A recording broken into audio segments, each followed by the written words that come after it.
The Art of War by Sun Tzu. So this book is thousands of years old, and it is a very insightful book because it not only tells you about the different strategies and insightful ideas behind war and the aspects directly related to war. However, it contains within it a lot of information regarding on how to carry yourself in life and how to overcome one of the greatest obstacles that you have, which is your own ego and aspects of your mind and your character that you're essentially in battle with, that keeps you away from doing the things that you know you have to do to produce the results that you want. It also helps you with dealing with day-to-day life, dealing with people, areas like business and career. So what I've done is I've pulled some points out of the book, and I want to share with you my insights and perspectives on this.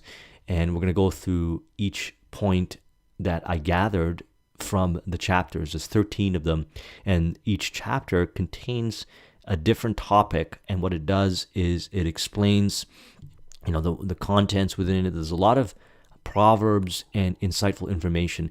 No matter where you are in your life, it's worth reading this book because it's very revealing. It tells you about what is happening to you from areas that you're not aware of in life, because one of the important quotes from this book is all warfare is fought on deception, or is based on deception. And everyone is trying to get your attention in this world, and essentially your attention is really valuable. Advertisers pay a lot of money to get your attention. This can be beneficial because it can offer to you very valuable products and services, but it can also be disadvantageous if it takes you away from your purpose or your grand strategy, what you're trying to accomplish. So if you understand the aspects of war and the strategies and the concepts of war, then it will give you a deeper multi-level understanding of reality and yourself. A lot of people shy away from the subject of war, and I've never been one to do that because I realize that just about any type of information that is available is valid in certain areas, and we need to learn and understand from different sources, even if areas we don't necessarily agree with.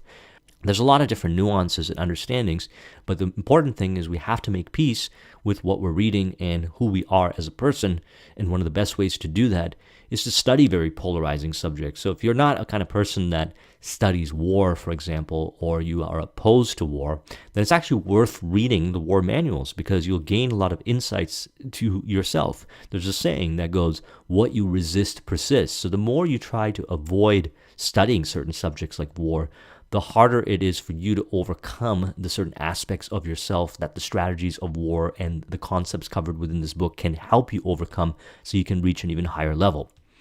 So we're going to start with the points. The first is all warfare is based on deception. So again, I'm going to apply this to life in general. I'm not going to apply this to war. I might make some references, but because the concepts and strategies that are contained within this book are applicable for day-to-day life. So that's what we're going to talk about from that perspective. All warfare is based on deception. So to me, it's essentially this world we live in where everyone is trying to take your attention away from what you're doing and put it into their space. So advertising, for example, or social media or different people are trying to take your attention away, not necessarily from a sinister perspective, but because they believe they know what's best for you, and they're trying to take you towards their direction. Now, this can be advantageous or disadvantageous. A lot of times with the distractions we have nowadays in the realm of work, for example, career and business, they're not very advantageous. And even though the other person will tell you it's advantageous, you in your heart know it's not advantageous. So what you have to do is you have to put processes and systems in place to prevent your attention from going in a different direction. And part of that is the understanding that all warfare is based on deception. So a lot of things that you're attracted to are not necessarily beneficial for you. If you see a very attractive person, someone that you're very attracted to, understand something that's only the surface what you see. There's probably a lot more to them and a lot more aspects to who they are that actually might not be beneficial for you. Okay, so this can be true and it can be false also.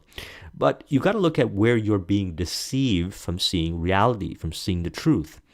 And it's usually the things that trigger our fears and insecurities that pulls us towards a negative direction, or in a direction that's not favorable to us. Next, attack him where he is unprepared, appear where you are not expected. So again, when you look at software or certain kinds of apps and Facebook and things like that, they really understand this concept, and they're really trying to, you can say, attack your mind and get you to go in a different direction when you are unprepared.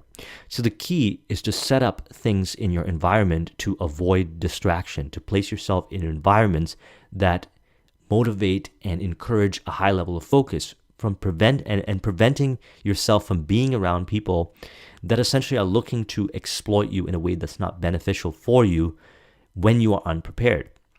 People are not going to attack you where you're strong. Your mind is not going to be penetrated where you're strong. It's always going to be in your weak areas.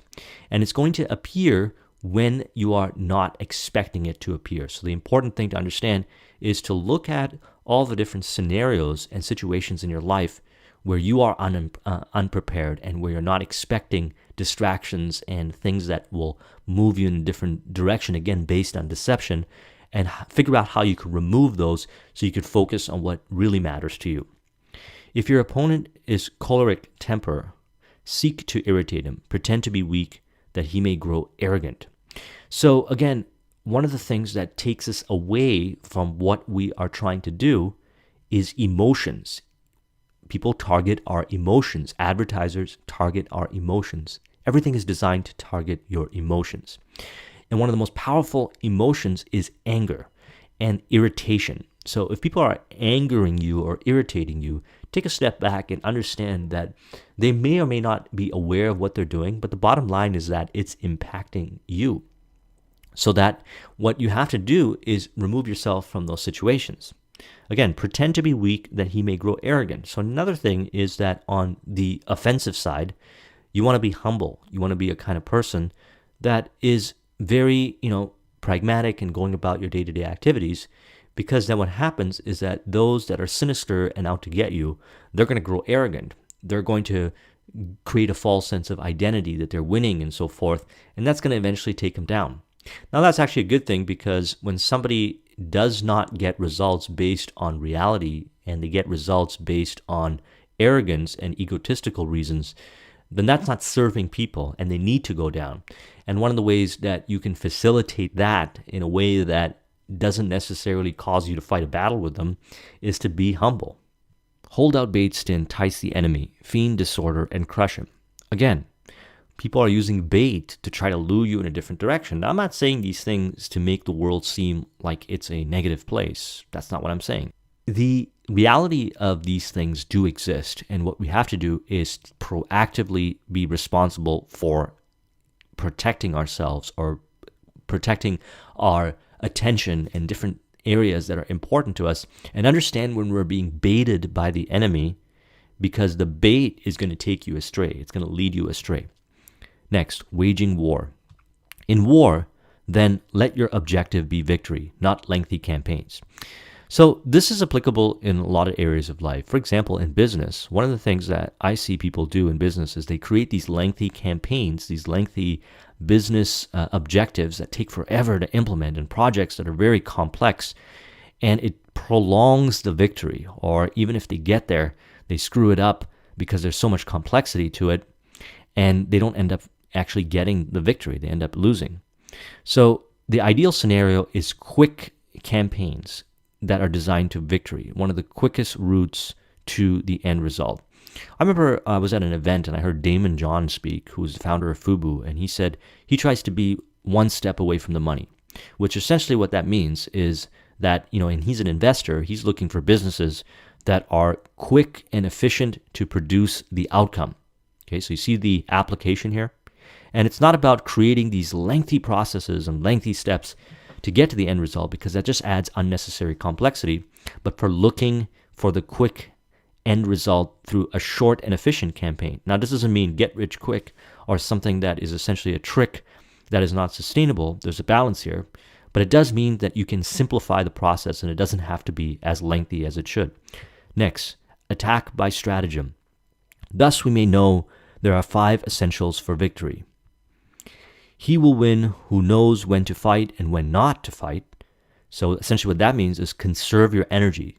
Live to fight the battles that are worth fighting. Don't give your attention onto things that when you win, they're just for egotistical reasons. They're not actually moving your objective forward. He will win who knows how to handle both superior and inferior forces. So understand that some people are superior and some are inferior. You need to be able to work with those energies to move your strategy forward. Again, if you're focused on an objective outcome that is based on strategy and not based on egotistical reasons, then you're going to see the possibilities and opportunities to work with these different superior and inferior forces. When someone is superior to us, we tend to put on a certain persona. We try to impress them. We end up doing things that don't necessarily move our objective forward. When someone is inferior, we try to take advantage of them. We try to be the right one.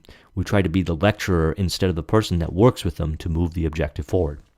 He will win whose army is animated by the same spirit throughout all its ranks. So when you're creating a team, for example, if you're building a business, everyone needs to have that spirit. Anytime the spirit is broken, you've got a weak link. You have to be able to penetrate your organization with that same spirit.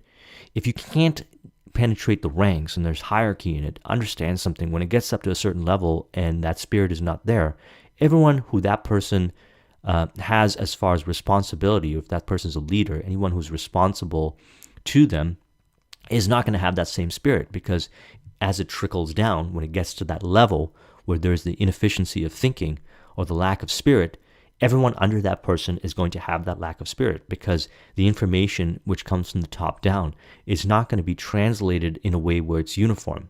And that becomes very weak. It becomes cancerous to the organization, and it can be resulting, or it can result in taking down the entire operation and so forth. He will win who prepared himself, waits to take the enemy unprepared.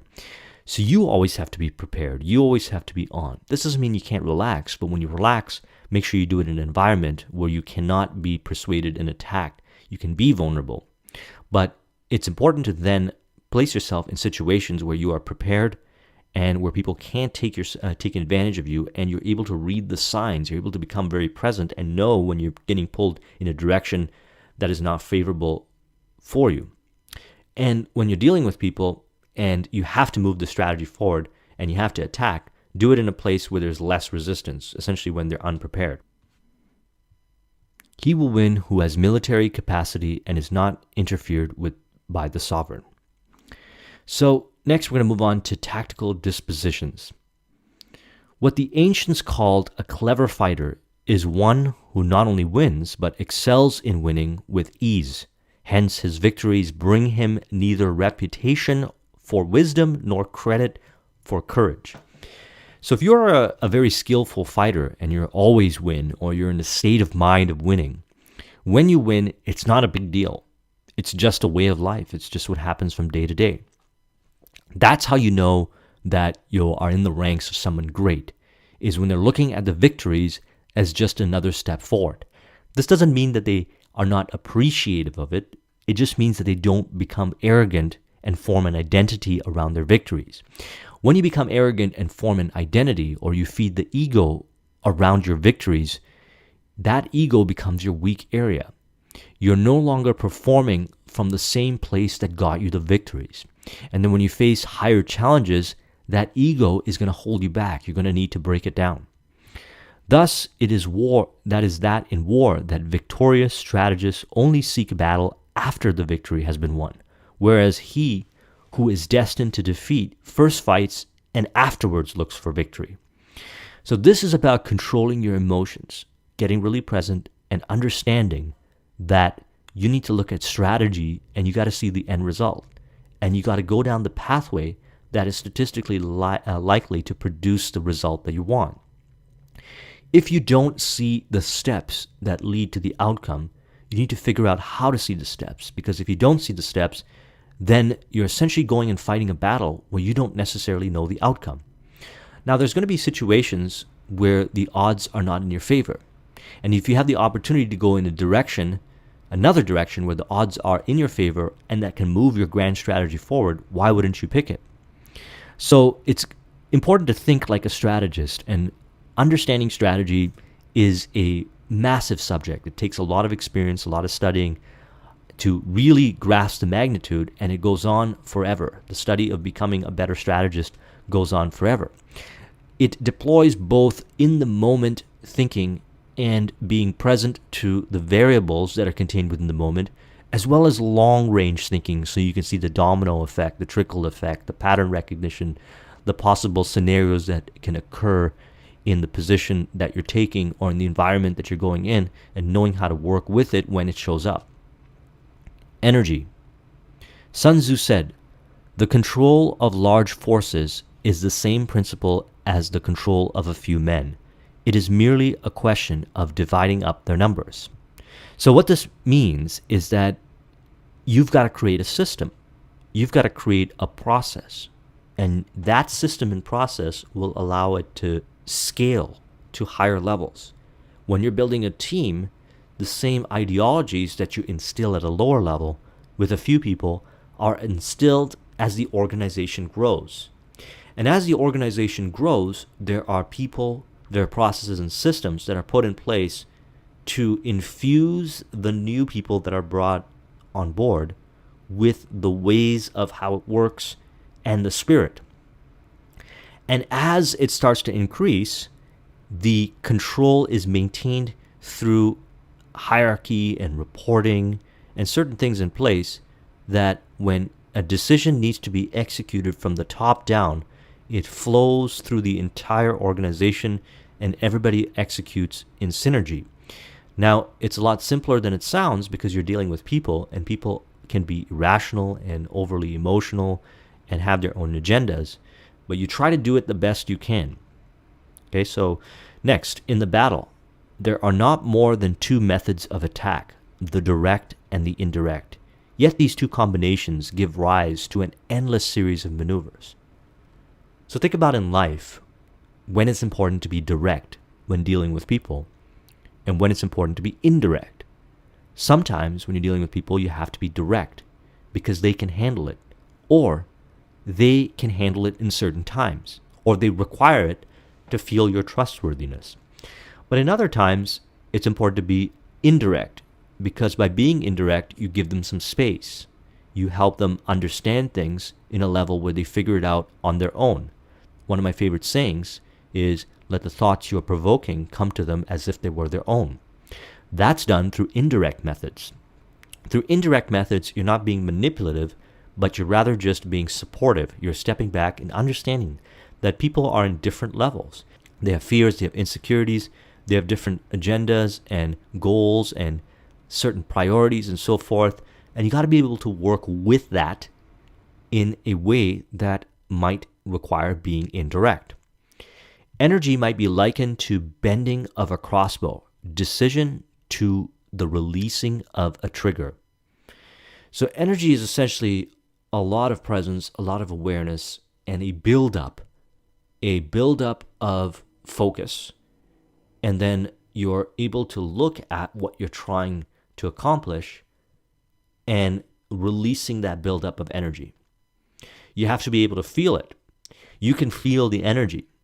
A lot of people nowadays are not really becoming present to the energy of their environment, the energy when it comes to dealing with people. It's almost become kind of a far out concept, but it really isn't. You can feel when somebody has good energy, charismatic energy, negative energy. You can feel it, and you can get better at feeling it. And within yourself, when you've got focused energy or powerful present energy or energy that's very positive or it's purposeful, you can allow that energy to build up so it intensifies. And then when it's time to make your move, you can release and infuse that move with your energy. Amid the turmoil and tumult of battle, there may be seeming disorder and yet no real disorder at all. Amid confusion and chaos, your array may be without head or tail, yet it will be proof against defeat. So when you look at an environment, a marketplace, life in general, you'll tend to notice chaos. You will see disorder. Things won't make sense. Understand something, that within that chaos, there is a process. There is order. Your goal as a strategist is to be able to see order through the chaos, not be pulled in through the chaos.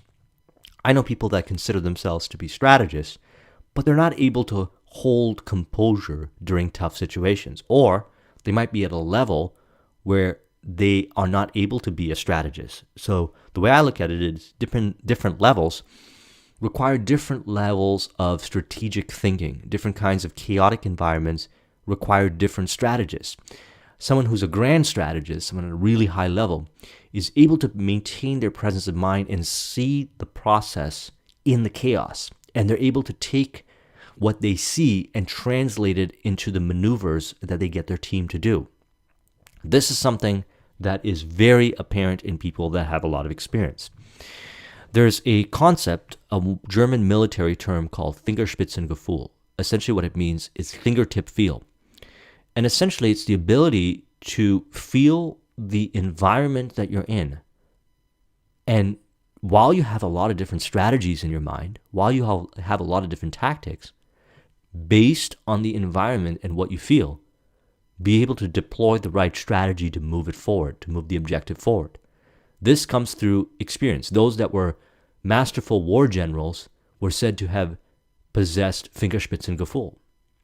So what you need to realize is that you need to train yourself so that when you are in chaos, you can maintain presence of mind. One of the best ways to do it is to place yourself in chaotic situations. A lot of people try to avoid chaotic situations, but what you should do is systematically and strategically and intentionally place yourself in chaotic situations so you could see the process that exists within the chaos. Next, weak points and strong. Sun Tzu said, "Whoever is first in the field and awaits the coming of the enemy will be fresh for the fight. Whoever is second in the field has to hasten to battle, will arrive exhausted. Therefore, the clever combatant imposes his will on the enemy, but does not allow the enemy's will to be imposed on him." You have to be prepared, organized, and show up to your engagements and things that you do with a vibe and an energy of you controlling the dynamics.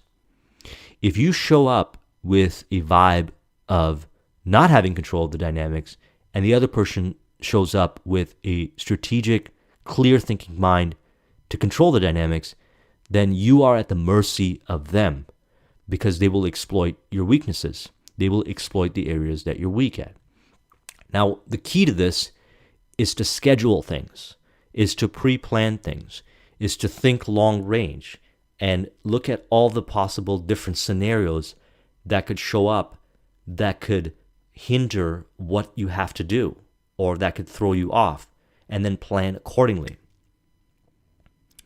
You have to be able to show up and prepare for whatever it is, the negotiation, the meeting, the discussion, the business, the whatever it is, by preparing yourself for that interaction by doing things prior. It could be like working out, exercise, eating healthy, a lot of different things. I don't know what the routine is. For different scenarios, it's different things.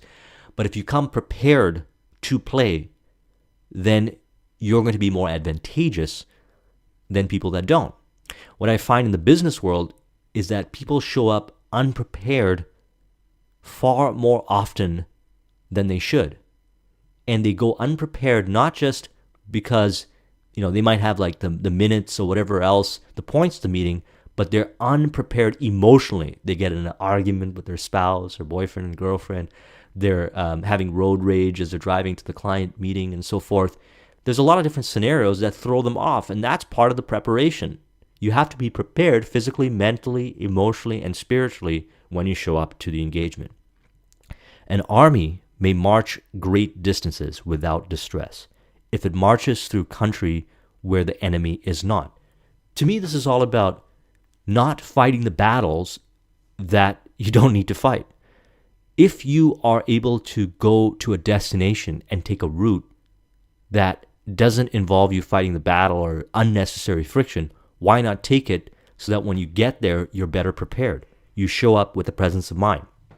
Now, there are some situations, like I said earlier, where you want to put yourself in chaotic situations, but it's not always advantageous to be in those chaotic situations prior to a interaction where you have to be your freshest. Now, sometimes it can mix you up and get you out of your head, and you should do that. But the key to this is understanding that there are different kinds of avenues or pathways to get to a destination. And if your enemy, or enemy in this scenario can also be yourself, because you can be triggered by certain circumstances in the environment, throws you off, when you get there, you're just going to end up using your mental resources or whatever resources inefficiently. Rouse him and learn the principles of his, or the principle of his activity or inactivity. Force him to reveal himself as to find out his vulnerable spots. So essentially, in the business world, we're looking for different exploits that exist in the marketplace and in our competition so that we can position ourselves at that exploit and take that market share, penetrate through that exploit, and expansively take the market share over time. There's a lot of them that exist. We have to be able to deny our competition of these exploits or these vulnerable spots, and we have to be able to find what these vulnerable spots are in the marketplace and with our competition. This requires, again, direct and indirect methods. We talked about this earlier. Direct and indirect methods to get the person to reveal. Now, what's interesting is on the internet, we have different tools and software and code and stuff like that that is able to spy on the competitor to be able to see what their vulnerabilities are and so forth. But never underestimate the power of social engineering, the ability to connect with people and get valuable data out of them to further your objective.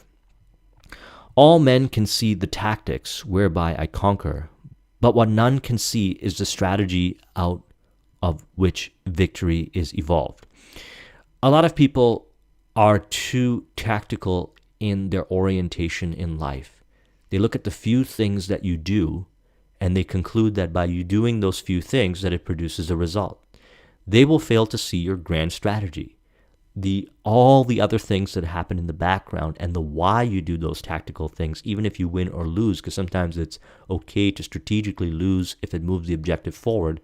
They don't see the strategy, and the reason why they don't see the strategy is because they're not strategic thinking.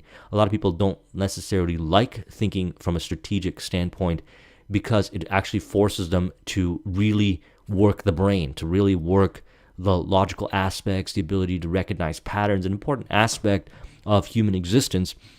They're not necessarily motivated to do it. You, on the other hand, need to become motivated to do it. You need to become more strategic. You can develop your strategic thinking by looking at different components, analytical data, so forth, and looking for the insights and figuring out why things are why they are based on what happened and what happens if you try this other thing and what direction do you go on, looking at optimization and things like that.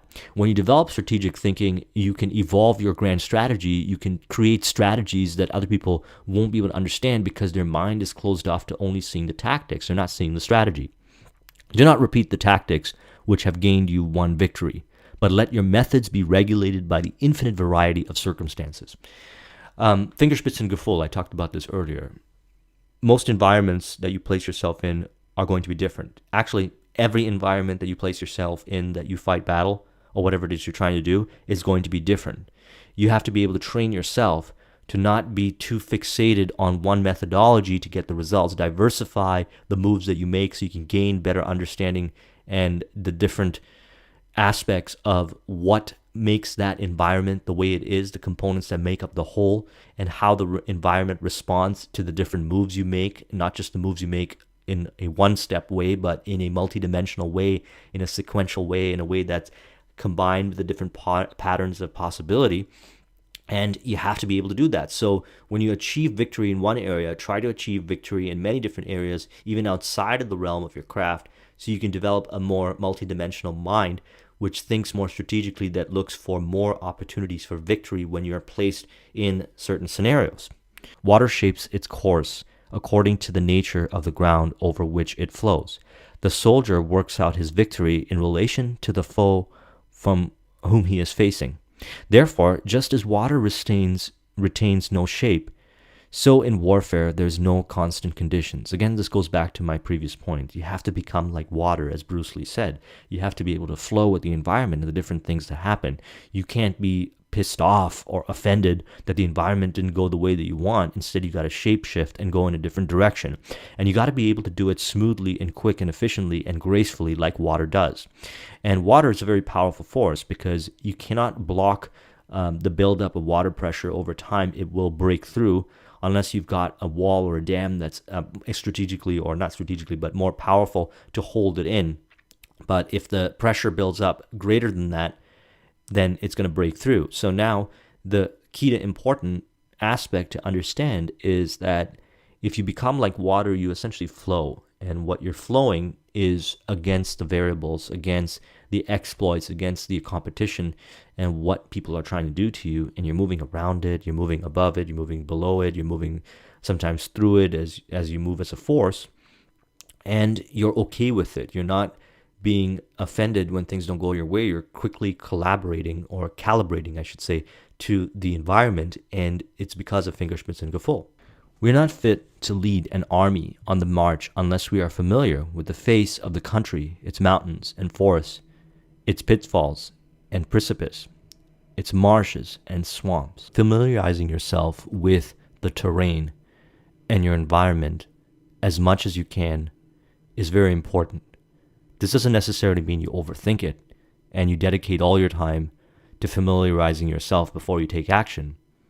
But instead, it's worth developing the ability to familiarize yourself in the environment by taking action, because there's way more dynamics at play. Sometimes the environment responds to certain actions that you take. So what happens is by doing that action, you stir up the environment and you see a certain kind of response. So by analyzing the terrain and everything, and then seeing how everything responds based on different kinds of actions, you're able to come up with different combinations and permutations to deploy as far as strategies towards your objective outcome. Let your plans be dark and impenetrable as night, and when you move, fall like a thunderbolt. So to put up unnecessary resistance, or to remove unnecessary resistance, work in the backgrounds, reveal very little of what you're trying to do, because that what you're trying to reveal to somebody, or what you're revealing to somebody, will be used against you by your competition. So when you work in the background, you're being humble, you're looking at your outcome, and you're focused on the outcome, and you're not interested in what other people think of you or how you look to others. Instead, you do your daily disciplines, you do your work, and it's done in silence, in quiet. And it moves forward what needs to move forward to make the outcome possible. And what needs to be revealed is revealed. So think about that for a moment. What you reveal should be revealed for strategic reasons, either for reasons to recruit more people into your objective, or to reveal certain kinds of stimulus to the environment in which you look at the response you get and you adjust from there, or to create a form of deception for your enemies who try to take you out. But the moves that don't need to be revealed happen in silence. Those are the ones that move everything forward. And as they move everything forward, essentially all the facade, all the surface level stuff is looked at the way it's supposed to be looked at, and it appears even to your competitors and your enemies that you're not making any progress, but it turns out that underground you're making a lot of progress. Now a soldier's spirit is keenest in the morning. By noonday it has begun to flag, and in the evening his mind is bent only on returning to camp. A clever general therefore avoids an army when its spirit is keen, but attacks when it's sluggish and inclined to return. This is the art of studying moods. So very self-explanatory, we've already covered that. Variations in tactics. There are 5 dangerous faults which may affect a general. Number 1, recklessness, which leads to destruction; cowardice, which leads to capture; a hasty temper, which can be provoked by insults; a delicacy of honor, which is sensitive to shame. So these are applicable in business when dealing with people relationships, and so forth. How many times do we act inappropriately or fail to act as a result of this? You can use these as a checklist, actually, to understand your actions or lack thereof. The art of war teaches us not to rely on the likelihood of the enemy's not coming, but on our own readiness to receive him, not on the chance of his not attacking, but rather on the fact that we have made our position unassailable. So essentially what this means is that you've always got to be prepared. You've always got to be as efficient with what you do, how you work with your team, your learning, your studying, and essentially your ability to think logically and critically, as well as being present in the moment, understanding the forces and dynamics in play, and essentially just educating yourself through real life action taking and the results you get based on the actions you take from the environment and your competitors and so forth. And not leaving things up to chance, and not being slack on the areas that you need to improve on. If you see weaknesses, go to work and improve those weaknesses, improve them right away. Prioritize and focus on the ones that produce the greatest output, or the ones that have your greatest weaknesses that can be exploited. Focus on those first, but make sure you address everything with time and try to do it as fast as you can, because if you are ready, you don't have to get ready when the enemy shows up. When the enemy shows up, they'll see how strong you are and they'll turn around and go away, because a lot of times they're looking to fight you where you're weak. If they know you can win, on the flip side, I mentioned this earlier, you don't fight battles where you know you're going to lose. If they know that they're going to lose, they're not going to fight you.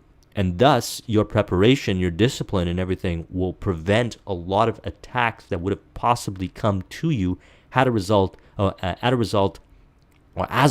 should say, of all the preparation and proactiveness that you've taken in everything you do. Because I believe how you do one thing is how you do everything. The army on the march. If in training soldiers, commands are habitually enforced, the army will be well disciplined. If not, its discipline will be bad. Consistency with your people is very important. If you put a process in place, until you actually say the process is going to end, you have to be consistent with it. Because if you're not consistent with it, they're not going to have any respect for you. They're going to say that, this is a weak area, if this person has a weak area, then they have probably way more weak areas, and I don't see that person as a leader. A leader goes for first and enforces certain commands and habits and puts systems and processes in place to make sure it's consistent as much as possible. The more there is consistency, the more respect there is. But if there is slack, the respect will be lost. And the army will follow suit. They'll think it's okay to not have self-discipline, and the processes that they deploy don't matter either for the people that they deploy them to. And it's going to be a chain of chaos, and not in the type of chaos that I mentioned earlier that grows you, but a chaos that essentially will bring your organization down. If a general shows confidence in his men, but always insists on his orders being obeyed, the gain will be mutual. So again, having confidence in people is trusting. But that doesn't mean you don't have reports and processes in place that keeps your finger on the pulse so you can understand what's going on, and then based on what's going on, you make decisions. So your orders essentially are being obeyed, but they're not doing it in a way where it makes the person feel restrained. You have to believe in them, but you also have to understand that there's human nature, and you have to put things in place to prevent the bad behaviors. Terrain. If fighting is sure to result in victory, then you must fight, even though the ruler forbid it. If fighting will not result in victory, then you must not fight, even at the ruler's bidding. So this is where you have to be able to use your own judgment. Sometimes you're going to have to break the rules. That's okay. If the breaking of the rule provides the victory, then you should do it. And if the breaking of the rule has no consequences, then you should do it. Now, there's many nuances to this, but that's essentially what it's getting at. Sometimes a strategist might deploy a strategy out there and expect people to follow it. If a person is out in the arena, on the battlefield, and they've encountered a scenario which they feel that most likely the person who gave the orders, the strategist, couldn't see it, and they have to make a decision, and they know that by making the decision it goes against the orders of the strategist, but however it creates a victory, then they should do it. And the strategist should be able to empower his people or her people to be able to make decisions on their own, if those kind of regards do show up. Regard your soldiers as your children, and they will follow you into the deepest valleys. Look upon them as your own loved sons, and they will stand by you even unto death. So this is important to treat people in your organization like a family. You have to be able to create that in your organization. And you have to have a lot of respect for them and compassion for them, and you have to be really interested in them doing better than you have done. And it's interesting because by having this kind of view where you want them to do their best, it's paradoxical because they might actually leave you, but because you've risen up so much that you care for their well-being, they probably won't leave you because they recognize that you are an inspirational source, a person in their life that actually really cares about them. And that's kind of rare in organizations because a lot of people who run organizations, they don't want people to leave because then they'll put all these systems in place to prevent people from leaving. It's like scarcity thinking. Essentially, they just want to keep people there.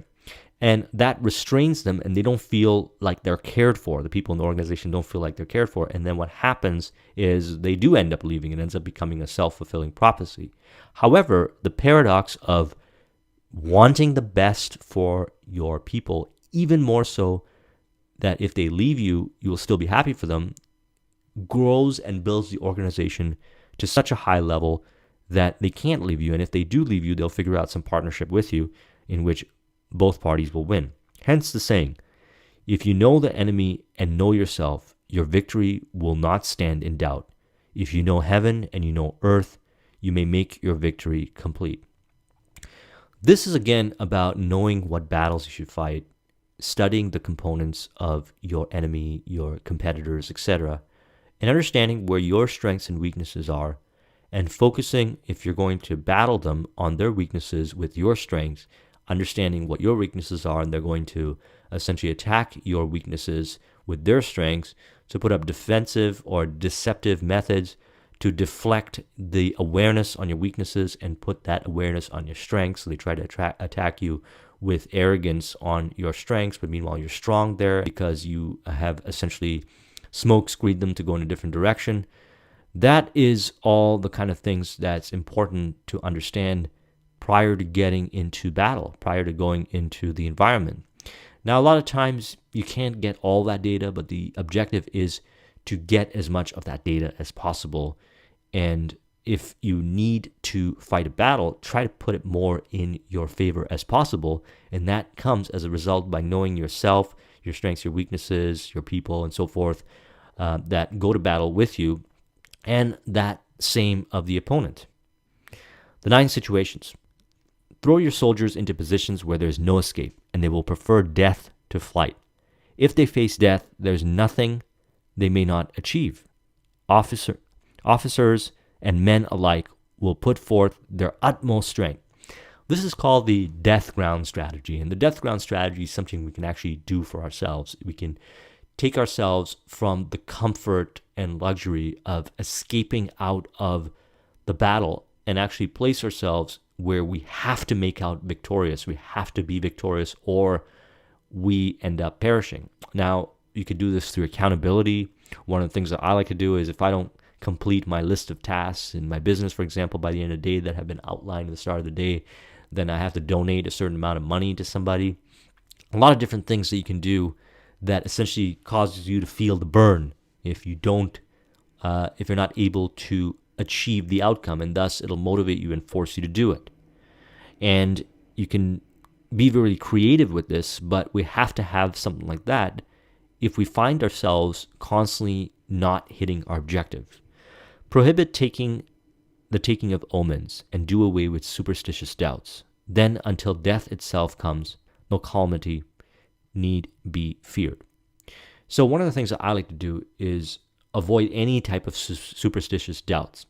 If something is superstitious and it's going to help me think more empowered and it's going to move me forward, then I'm going to accept it.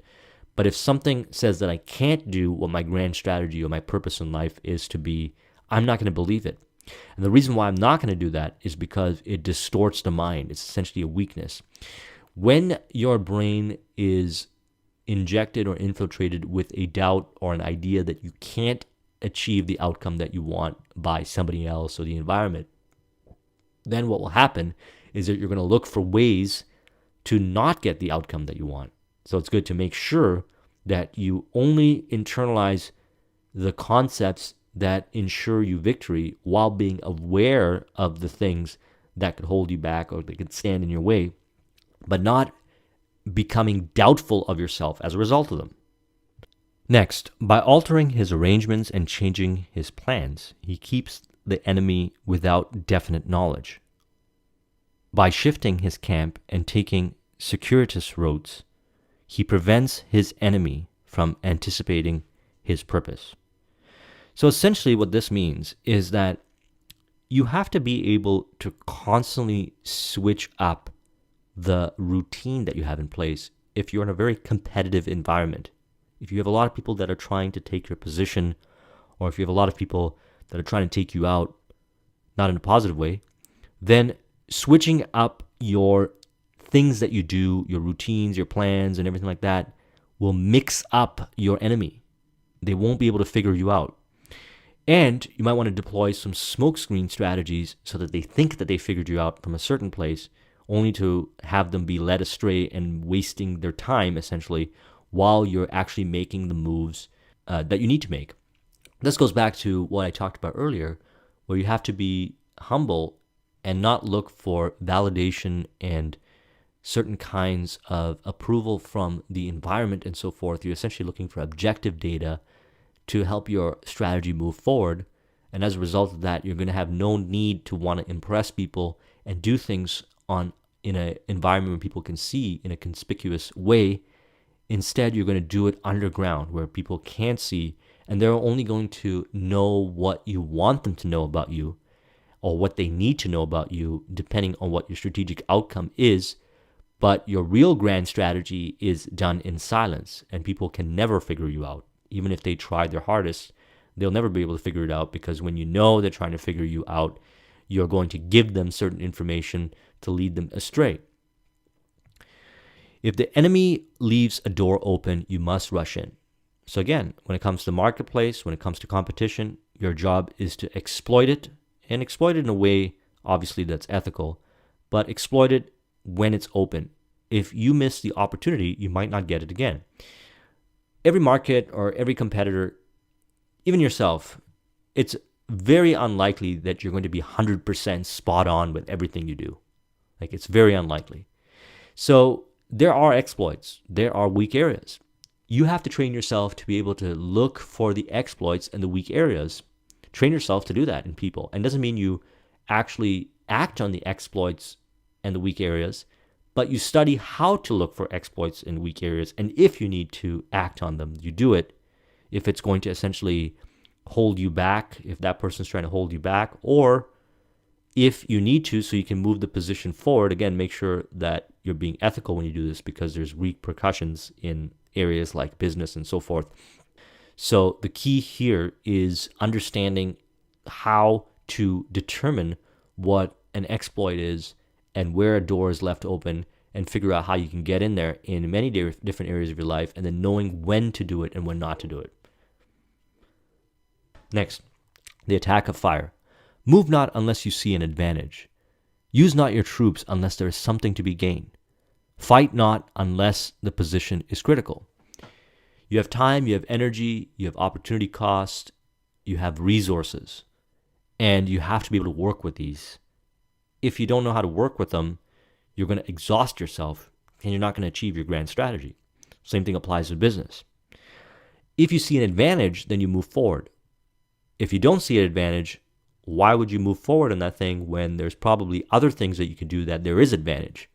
Try to focus on things that have the advantage and that require as minimum input that can produce maximum output as possible. Again, I talked about this earlier in the example when I brought up what Damon John said about opportunity. one step away from the money, in the sense that you're looking for opportunities that are not like get rich quick, but essentially opportunities that are arbitrage or that can easily be captured from the environment and executed upon, instead of creating this complex process and all these different things you got to do just to eventually and inevitably hit the same outcome or the same level of profitability that you could have hit had you had shifted your thinking more into a different direction where you move only on advantages. Okay, and again, your troops and your people are valuable resources. You have to be able to move towards an advantage as quick as possible so you can get that outcome, so you can gather more resources, so you can build your troops further, and then the same applies to them. You have to instill that philosophy in them. And a lot of times, fighting is not necessary. Sun Tzu talked about this. Even though this book is about war, essentially the ideal goal is to win the war without any casualties, or to win the war with the fewest amount of casualties. Not just, brute force go at it. This is strategy. Strategy is not done that way. So you don't need to fight battles unless it's absolutely critical, because those battles can be costly. And you only fight the battles if you know you're going to win, or the odds are in favor. If you have to fight a battle and the odds are not in favor, well, then maybe what you've done is you've not preemptively and proactively figured out all the dynamics at play that got you into that situation, and that could be too late. But that's why it's important to start now and work with what you have. Most likely we're not in a situation where it's do or die, and there's things we can do to prevent ourselves from being in a situation where it's do or die. So the key is to focus on that right now and place ourselves in as many situations where it's advantageous, but also in situations that we don't find ourselves in a critical need to fight. Again, if it is to your advantage, make a move forward. If it's not, stay where you are. One of my favorite sayings that I got when I was 24 years old from a very successful entrepreneur who was around that age, very successful. He said, "When in doubt, do nothing." And I've been reflecting upon that for many years. When in doubt, do nothing. And over the years, I tend to implement it more and more. And the reason why it took me so long to internalize it is because when you hear a very simple statement like that, oftentimes we overthink it and we add more complexity to it, and then we don't end up doing it. But then as you move up to higher levels and you can handle a higher level of complexity and you place yourself in different environments and you study these philosophies and you see how they work in the world and so forth, you realize that those very simplistic truths are oftentimes the way to go. So when you're in doubt, there's probably some aspect of whatever it is that you want to do that you're not analyzing or figuring out or being aware of, that essentially, if you execute upon it, it's not going to result in a favorable outcome. So what I try to do is I try to place myself in as many situations that if I execute upon them, there's no doubt. But if there is a doubt, I don't execute upon it, because in any given moment of time, you could either go left or right. Okay, so you're right now listening to this, you could stop and do something else, or you could do something outside of whatever else you were going to do. There's only a few choices that you can make, but each of those choices have a trickle effect of other choices and so forth.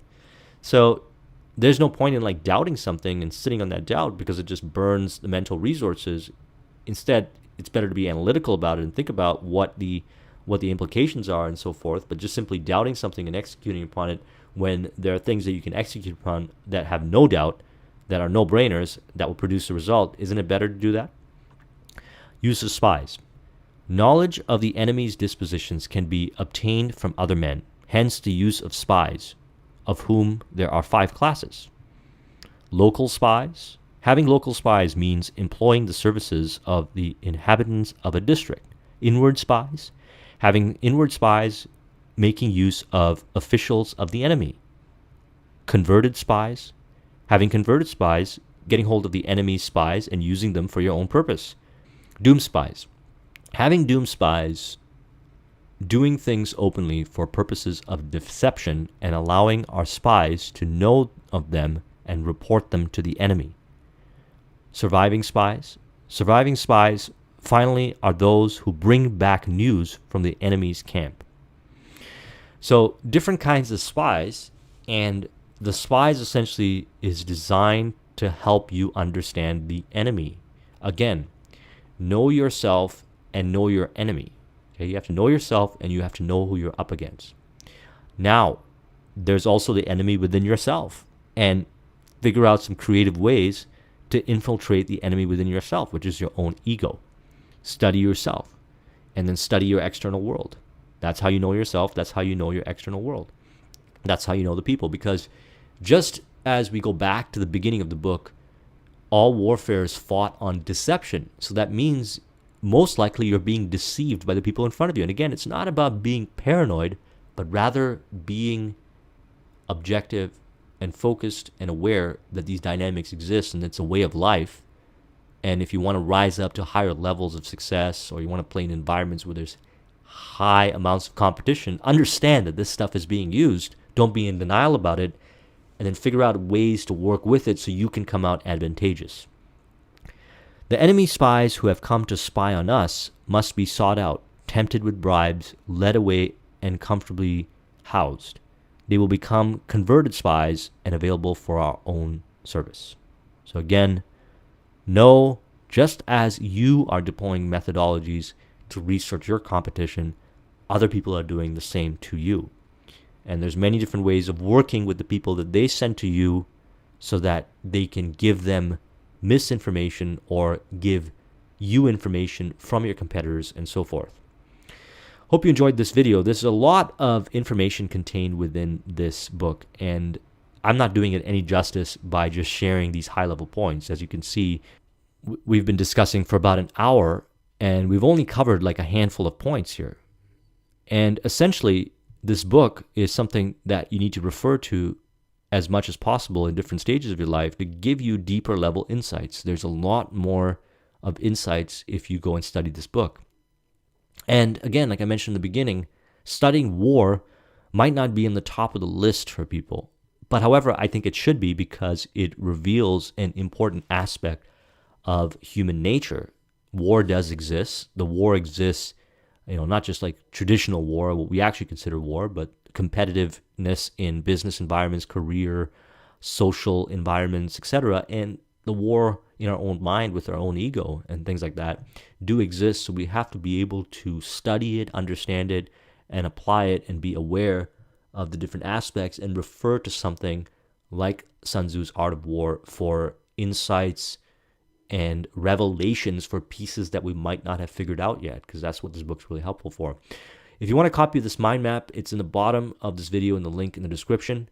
Thank you very much for watching this video. Hope you enjoyed it. I will talk to you soon. Take care.